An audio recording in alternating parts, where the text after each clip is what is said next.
The ram's skull, my father carved that. That was his. He did it because he comes from a Welsh farming, hill farming, sheep farming family, and he wanted to do it to signify the death of Welsh sheep farming. So it was his pet project. He took a long time trying to make it as perfect as possible. He wanted it to look exactly like the skull.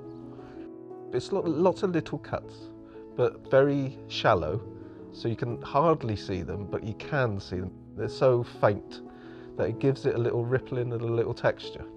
I much prefer things when they've got a little bit of texture and a little bit of movement.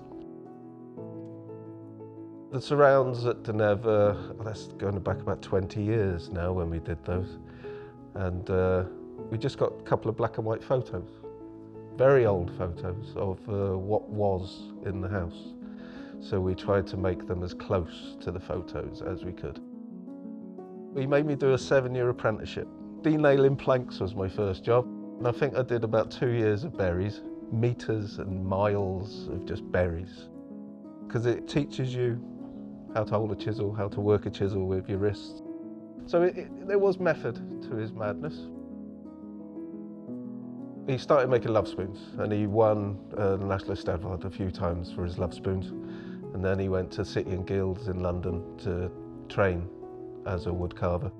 And then at the age of 18, I just went into the family business. The wood will tell you which way it wants to go. And if it doesn't want to go one way, it will not go that way. And it will just tear and break. I try and find old buildings that have been torn down, joists, floorboards. So this old timber is a better timber. You want tight grains, so slow growth. 16th, 17th century sort of stuff, if you can, 18th century. Then all timber was grown slowly.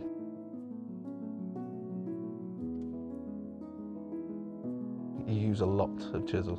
It's a lot of sharpening. The whole bench is just covered. If, like with the fire surrounds, there's about 1,500 chisel in there, and you're using most of them because of all the little leaves, different shapes. My dad did the interesting bits. I did all the donkey work. No, I didn't really. He did the centre piece. I did the 2 friezes on the sides and all the mouldings. It's quite time-consuming. You're looking at about 3 months for each one, 3 or 4 months. You've got to draw it first, and then you've got to trace it, then you've got to bandsaw it, then you've got to jigsaw it, and this is all before you start carving. So you start with a rough block, and then you carve the shape into that block. Once you've finished the front, then you turn it around and you take all the weight out the back. So it actually comes towards you. So it looks more lifelike.